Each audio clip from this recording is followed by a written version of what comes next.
All right, welcome to the April 25th, 2024 Corrections and Code Enforcement Committee.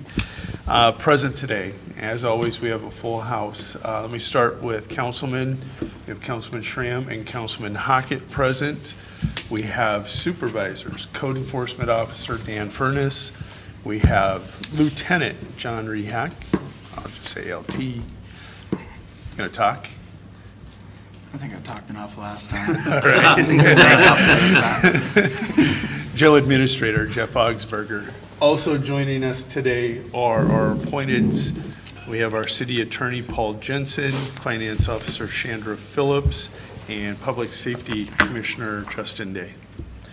This time we will start through the itinerary. It looks like corrections will have 4 items that we will look at, and code enforcement 1. Justin, lead us So through. we'll go ahead and turn it over to Jeff, and he can kind of start going over with what he's got.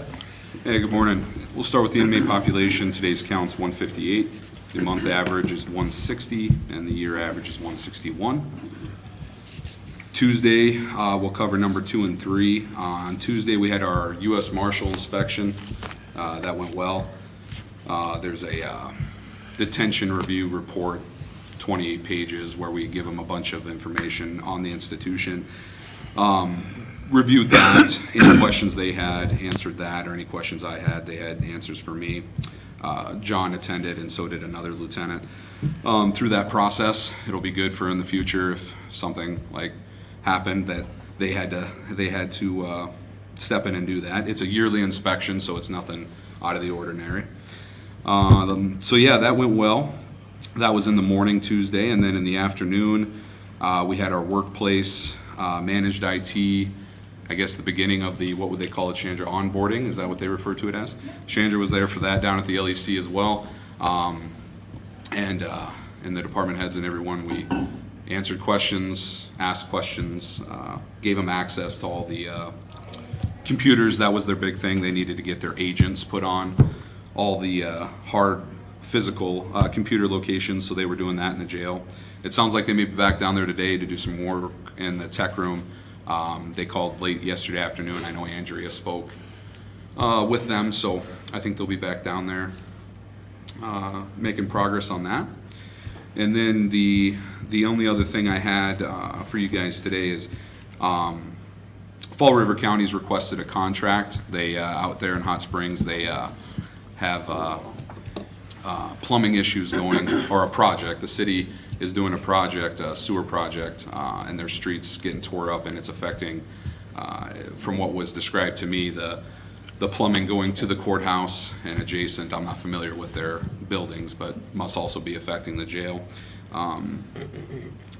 This county was also calling and speaking on just asking just general questions, because they're looking at either renovating, building new, or not having a jail, and then of course needing to outsource their crime inmates to other institutions. Now, what they were averaging, we wouldn't be able to take on in a day, but can we help? Could we take some?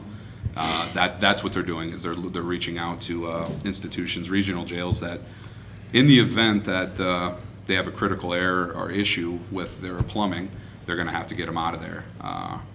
So I'll have that sent. Paul helped me, worked on it, and I had a couple questions for Chandra, and I'll send that to him later today or by tomorrow for them to discuss C, and then of course if they are agreeable to it, they'll sign it and send it back to us for full council, mayor signature, all the things. And then we'll start, if it gets to that point, then we'll start kind of going through our operations, finding a point of contact, going into more detail, PMRs, prisoner medical requests, a point of contact for all that kind of stuff, a meet point, if we were going to meet them on transport, it's a different judicial circuit, so what their court dates are they going to be able to move their prisoners back and forth? Are they only going to send us sentenced prisoners? That kind of thing. So, but that'll be down the road, and we'll keep you guys updated, of course. Any questions? I would think their main contract would be with Pennington County, maybe. Yeah. I don't know why they would come here, except for maybe some spill off or Sure. some extra probably. Yep. Maybe what they're looking at, but have they decided to move forward with anything? I know they were considering options, they wanted state funding to build a jail. Have they moved forward with any of that out there in The Hot last conversation, I don't remember the gentleman's name, I have my notes in my office, but the gentleman that called was an ex-county commissioner. Okay. Just asking questions about our physical layout of the jail, and of course, I opened it up to them. If they would like to come and tour it, they certainly could. He had indicated that maybe there was some land next to the hospital, Yep. kind of as a plan if they were to build new. But they were all still in the beginning phases of those discussions. I didn't run into any of the Hot Springs officials at the conference, but I think Justin, I think you might have. I don't know how much conversation there was. But to my knowledge, they haven't began. They were looking at the Still- cost still on the differences drawing between, board. yeah, renovation or building new or not having a jail there. They need to update, I mean, their jail is old. Jeff, what is our old. capacity at this jail? Including- 162? Yeah, so including the holding cells, we count 177 is the max capacity. With we have 3 holding cells? We have 6. 6? Yes. And those aren't designed for full-time living, are they? They're No, just- those can be, they have all the necessary things for, I would call it more short-term, or Yeah. sometimes they get used as spillover for restricted housing purposes. With the recent renovations, expansion of the jail, we did gain a lot more housing for restricted housing. But I also refer to it as situational housing. It could be because of a medical circumstance, it could be because of a mental health. It's not just disciplinary or just, issues in that regard. So they do get utilized as such at times for that. When the landscape changes of the clientele we have in the jail. So our average, what you guys see is pretty tight now. Especially on our larger customers, what we're running right now, we couldn't take much more of that, because like you described, them holding cells, they're not a pod format, so Right. you're not putting multiple personnel for overextended period of time outside of restricted housing purposes or situational housing, yeah. And do you know our ratio of inmates to officers? I'd rather Oh, not get into too many of these okay, sorry, very all right. exact details. Okay, We can talk later. okay.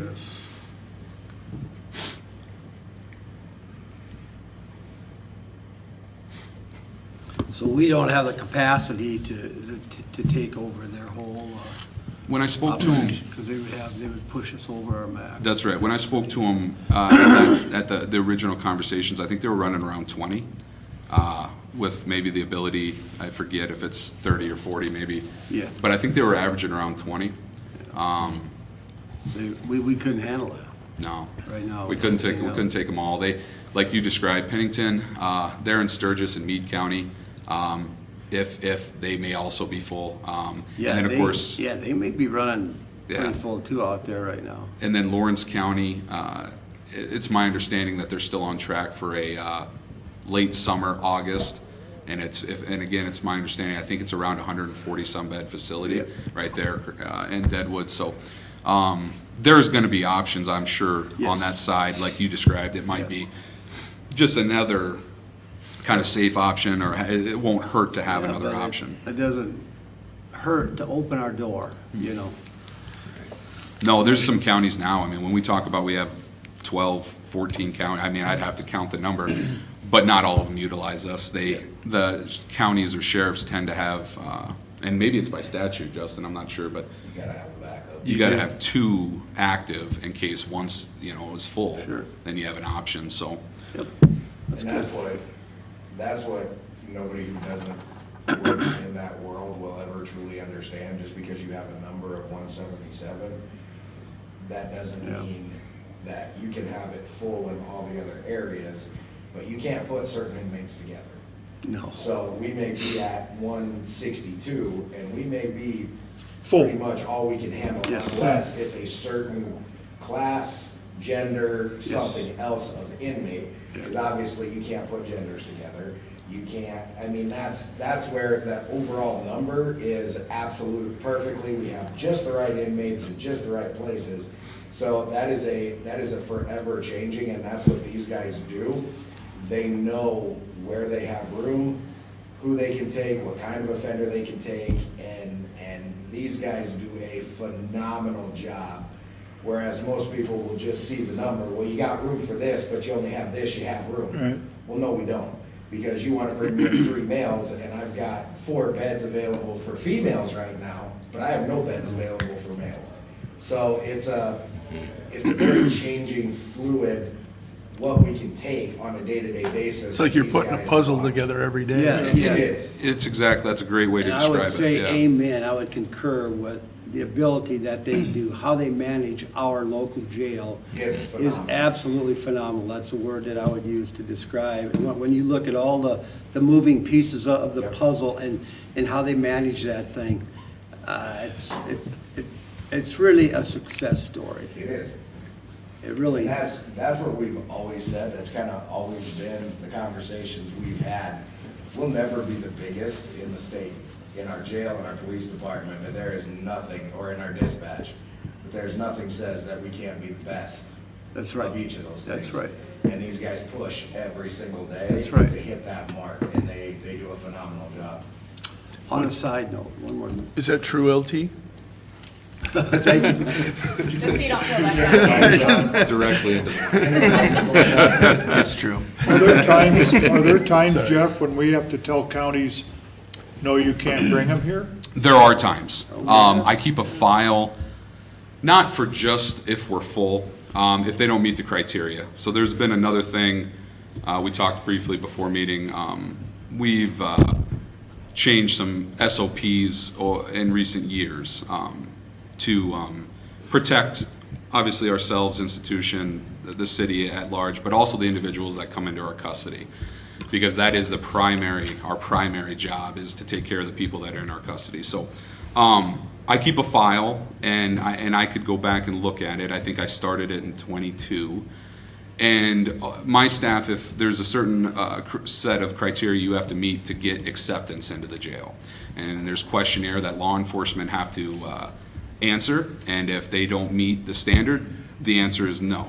And luckily, we have had the support of city at large and of course our commissioner, that when we say no, there's reasons why. And we are protecting our interests. Now, in the moment, will that tick some people off? Certainly, because that's not their interest in that moment. Their interest is to get this person into a secure institution. Right. But we have raised our standards in that regard.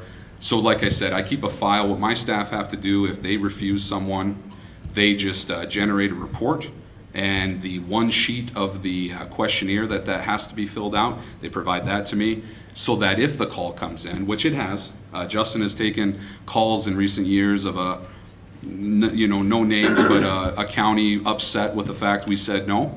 He comes to me. Our leadership staff are phenomenal. They've done the work. They have their explanation. Here was the circumstance in general housing. This person couldn't go there. They had to go to holding. Here was the circumstance in our holding cells. We couldn't, or it could be because of a medical. They didn't get cleared medically. So yeah, we, at times, to answer your question, yes, we do. I thought from October, given what we're running some averages for some agencies, I thought that was going to be something we were going to be having to do more frequently. We have not been. The county numbers have been pretty low. So not recently, but we do that at times. I guess my real question was, is it because of numbers in the groups that you talk about where you have to, I understand all Sure. that. But is it because of numbers, or is it because of personalities that we say, no, we can't take any I would clients? say by and large, if I went through the files, I think it was going to be more of circumstance of the arrest of the individual. Okay. Less of there's not room, because even currently, like we described the puzzle right now, we got a little space in the holding, but that's not general housing. Right. So that's what it's kind of been is, oh, sure, we haven't had to turn anyone away because we're full. Okay. So yeah, it's been working well lately. Do you guys have a medical threshold where you accept inmates based on purely their medical need? I like that question, Joe. We John, and we haven't presented it to you guys yet, but John's been keeping statistics for 2.5 years. Yep. 2.5 years for all things medical. The amount of visits we have to do, the correspondence between medical staff and the hospital, the sheer number of paper requests, the medical requests that their staff, John, has to go through and review all of them. And the ratio of how many people are on medications versus against the general ADP, the average daily population. And it would astound you guys. We'll provide that to you guys so you can see that. Is there a time? I mean, that's a good question, John. I mean, John, we talk about the mental health visits. We talk about, is there a threshold?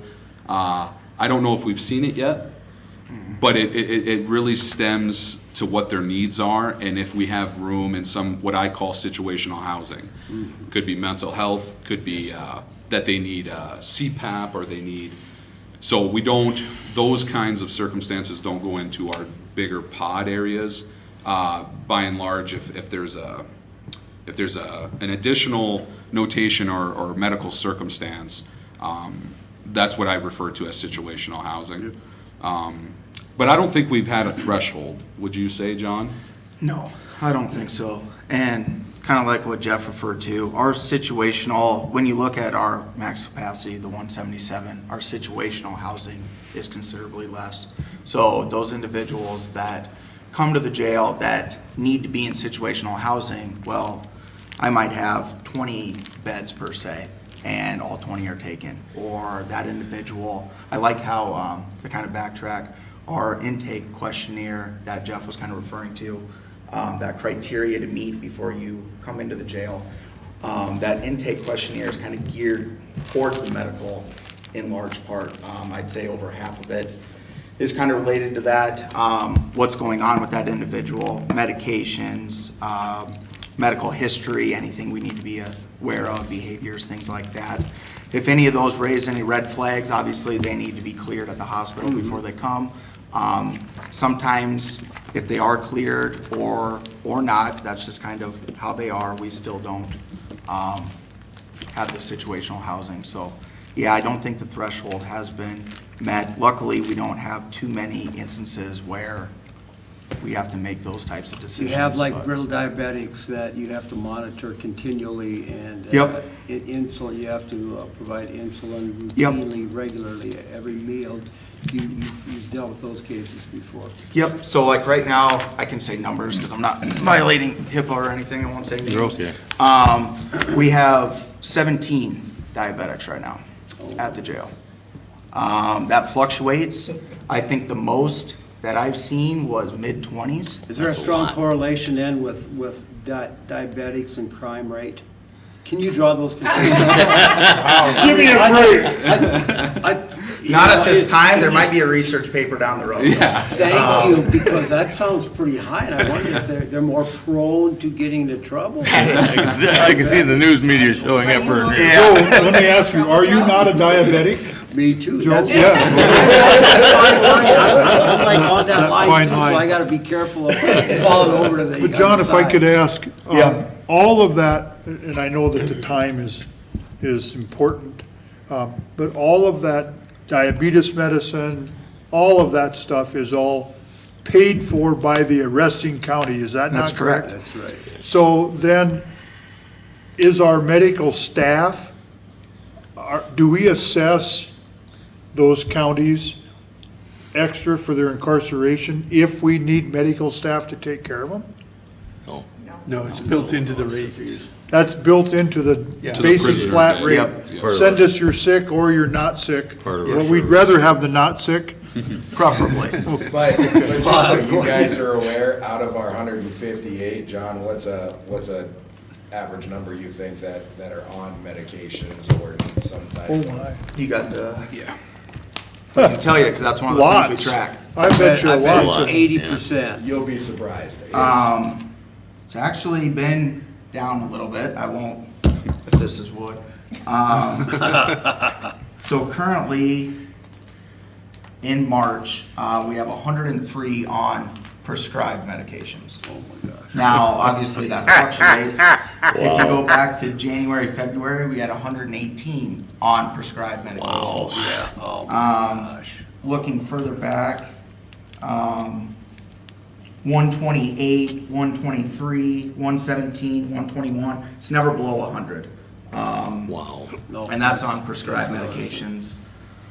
And That's that could be 65%. once a day, we do You know what though, but Medpass look in this room. I bet everybody from Jody this way is on a medication. Yeah, but we probably won't go into that. I mean, being on medication is a common Oh, it is. thing. That's It all is. I'm saying. Yeah. Right. Yeah, right. and It is, so, but when you look at that within a jail setting, you know, all of us who are on medication, we run our own meds.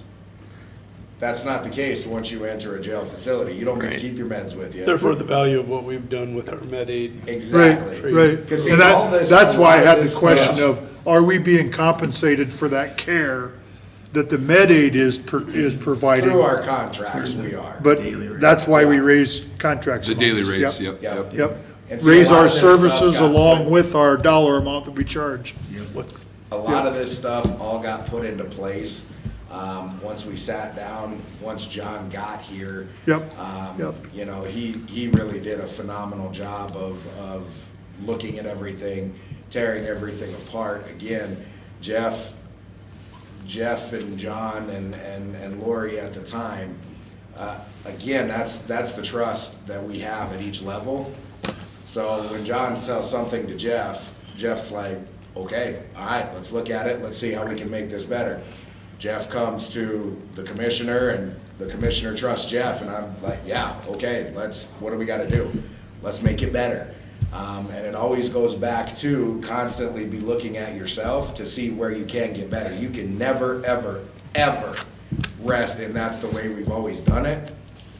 And so that's, again, I have to applaud because this whole intake process thing was a brainchild between Jeff trusting John, John looking at this and keeping those statistics and looking at what we were seeing and now coming up with a solution to better protect the city of Winter, to better protect these people who are coming into our facility. Because as Jeff alluded to, that's our number one priority, keeping them safe too. Yep. Keeping our staff safe and keeping our inmates safe. And so it's been a constant look at, make the changes that need to be made and move forward with them. And that's why we have, It also affects you financially. I don't know if you guys are aware of this, but when we get audited by our coverage carrier, they ask all of these questions, which they're coming again in the next month or so. They look at our SOPs, they look at our policies, they ask, I'm what are sure you it's all doing? liability. I mean, I hear it all the time. Mostly because I'm on the board of SDPAA, so I'm not gonna sit here and say that they brag about us all the time, but from Claims and Associates, I hear all the time from Jeff Jars, you guys are doing great, you know, you've got the medical thing going. Yeah. That's where the majority of your claims come from corrections, is medical. Somebody didn't give me the attention I needed, oh, the staff didn't know what they needed to do because my arm was numb, oh, they didn't report it to the correct person. And those are huge, huge payouts. The few that we've actually been involved in the last 4 years, they've all been dropped. We have been found not negligent. Is that a double negative? Sorry. no, But- I don't know. It I is mean, it's unliable. been good. The most recent one, just got a notice from our insurance yesterday, has been dropped. They didn't Wow. have enough information to carry on. That- Granted, that's a Could they testament. find more information? They've got a statute of limitations, all these things, absolutely. But we have no active, yeah, knock on your wood again, Jeff, no active cases against our. Just a minute, I gotta get the That's door. unbelievable. And And I'll- because we have all of those things, Sorry. it affects our rates with our coverage. I would love to tell you we knew that, and that went into our decision-making process, but that would not be the truth. I had no idea that it When we it made this- benefited us financially. We did it because it was the right thing to do. That's- But when we made the switch to SDPAA, we knew that we had to, they were being faced with new things too. They didn't know what they were getting themselves into with a winter or a city correctional facility.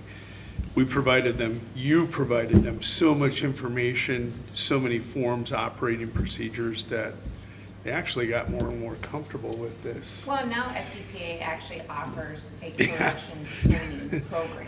True, we've utilized that. Yep, Yep. yes, we have utilized it. They have an ex-highway patrolman, I don't remember his I name. don't You either. guys would know him, he's from Berg, Matt Peterson. Matt Peterson, yeah. Oh, yeah. He works for SDPA. Great guy, he comes in, he's done 3 already this year.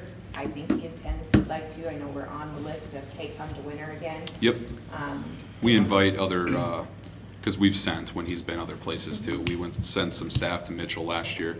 When we host it, we've done it the last 2 summers here, Yeah. and we always reach out and let other law enforcement know that too. SDPA had other facilities, other jails. They were county jails. They were your drunk tanks, your 20 beds, you know, Yep. things like that. They Holding didn't have, tanks. Big cells. Holding cells. whatever they're called. I don't work in their world. That's what I know of it.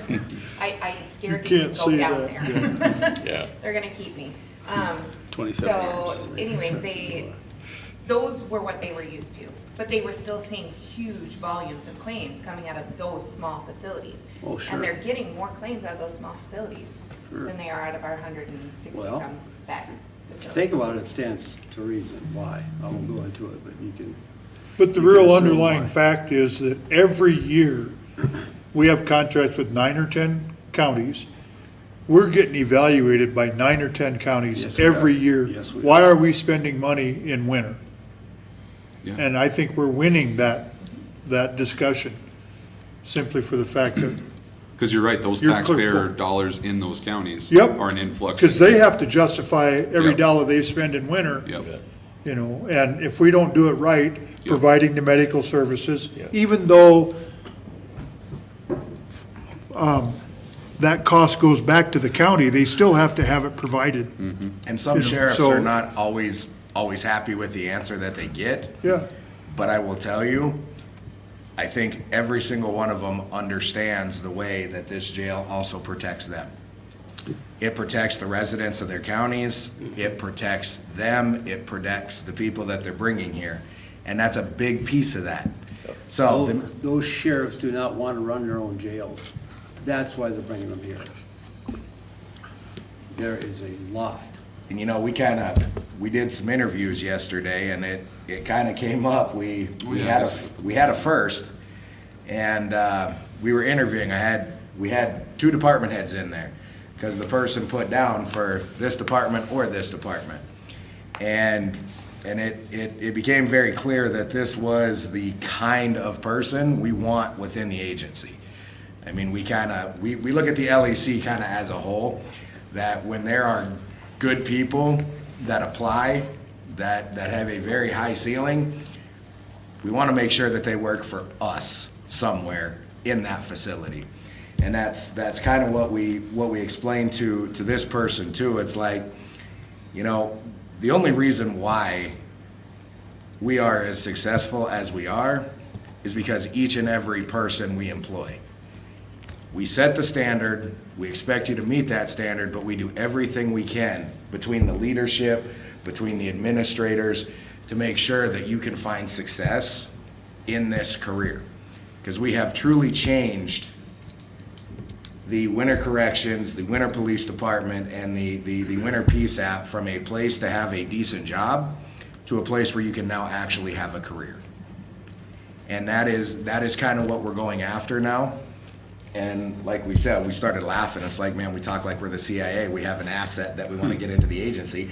But but it was so cool to watch Jeff and Andrea kind of communicating with each other as we evaluated this person, and we found the best fit for this particular individual to where they're going to be the happiest. I believe they're going to be the most beneficial in this one area, but they also have other opportunity because that's what we're trying to build. And these guys get it, and they're phenomenal at what they do, but I can't stress it enough. It starts from our newest hire to our top longest administrator. Everybody plays a key role in this of why we are what we are. If Andrea tries telling you I stole an employee from dispatch, that's not true. She didn't, he kept it as toned down as he could, but. But we pending a background and then the other pre-employment process, UA, stuff like that, we intend to offer to that person that we interviewed yesterday, so, and a part-time, that's what we have available. Sounds great. On a side note, did the feds, when they were down for inspection, did they tip their hand regarding our They did not. contract negotiations? They did not. An end date when they would conclude, no, we're not talking, an end date when they would conclude them? Still waiting on DC. Oh, okay. These are, unfortunately, we're the guys that Yeah. don't have anything to do with. Gotcha. Darn lawyer just never lets them Oh, talk. that's, no, that's perfect.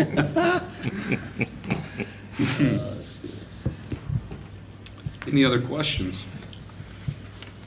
No, you guys do a great job. I'm leaving, of course, but you guys set the gold standard on jails. The South Dakota State Legislature recognizes that. All the entities of Pierre recognize the fact that we set the gold standard. And I would hope going forward that this city does not make any moves that's going to hamper or to mess with the pieces of the puzzle about why and how we run a successful jail down here. That is my hope for this council and the mayor going forward, is that they continue to give our jail the just needs what it needs Appreciate going that. forward. Appreciate that. So, there we go.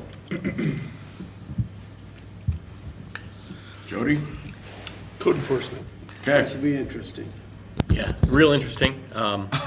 Started the certification process, through my first module. There's 12 total. So I'm gonna continue working on that, but we're getting there. Training yourself up Yep, just getting ready to go out there and inspect some homes, so. so that when you drop the hammer for the city, people understand where we're at. Yeah. And we don't have a lot of resistance. I love it. That's great. Working on it though, so that's my main thing to report. Other than that, I've been running my sectors, doing my thing, so.